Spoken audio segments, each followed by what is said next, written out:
Hello guys, আজকে তোমাদের সাথে শেয়ার করব ভোলা মাছের সবজি দিয়ে ঝোল। Hello guys, welcome back to my another video. তো আজকে মা এখানে 1 কেজি ভোলা মাছ নিয়েছে।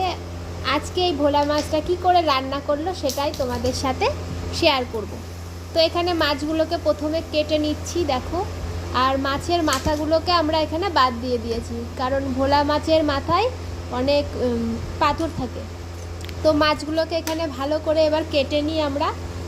তো মাছগুলো কত সুন্দর লাগছে, পুরো চকচক করছে। তো মাছগুলো এখন কেটে নেব। মাছগুলোকে কাটা হয়ে গেছে, এখন ভালো করে ধুয়ে নিতে হবে।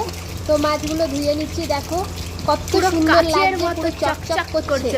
মাছগুলো পুরো রূপোর মতো লাগছে। কত মাছ নিয়েছে। আজকে এই মাছগুলো সব রান্না হবে। আজকে সবার নেমন্তন্ন থাকলো, সেটাই তোমাদের সাথে শেয়ার করব। তো মাছগুলো এবার ভালো করে আমরা ধুয়ে নিই। বাঙালি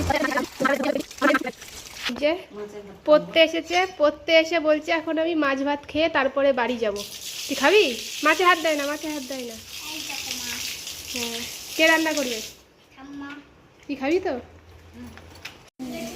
এখান থেকে ভিডিওর ক্যামেরাটা ঈশানি ধরেছিল, তাই জন্য ঘরের সমস্ত জিনিস দেখিয়ে দিয়েছে তোমাদের সাথে।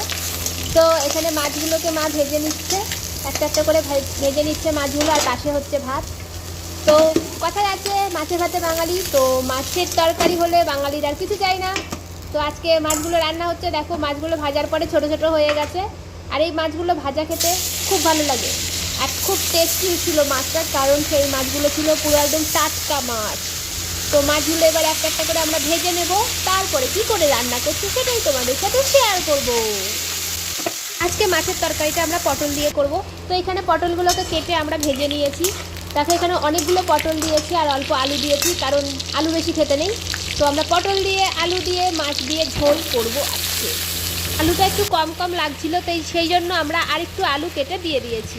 আর এখানে আলু, পটল আর মশলা দিয়ে ভালো করে কষিয়ে নেব। আর এদিকে ঈশানী জল ভরছে, কিন্তু বাড়িতে সে একটা কাজও করে না। যত রাজ্যের কাজ ওর ঠাম্মার বাড়ি এসেই করতে হবে।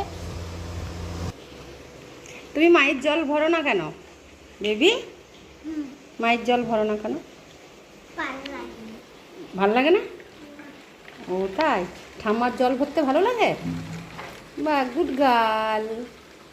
জানির সাথে গল্প করতে করতে এবার এদিকে মাছের ঝোল রেডি হয়ে গেছে। তো জল দিয়ে নিয়েছি, কষানোর পরে এবার এটাকে ভালো করে ফোটালেই তৈরি হয়ে যাবে আজকে ভোলা মাছের তরকারি।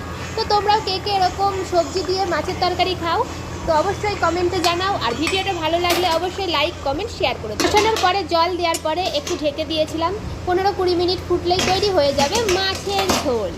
তো দেখো কত সুন্দর কালারটা এসেছে, আর খেতেও কিন্তু খুব সুন্দর হয়েছিল। তো তোমরাও কে কে এরকম সবজি দিয়ে মাছের ঝোলে খাও সেটা কমেন্টে জানিও। আর ভিডিওটা ভালো লাগলে লাইক, কমেন্ট, শেয়ার করে দেবেন। তো দেখা হচ্ছে তোমাদের সাথে নেক্সট কোনো ভিডিওতে। সবাই খুব ভালো থাকবেন, সুস্থ থাকবেন, হ্যাপি থাকবেন। Tata, bye bye.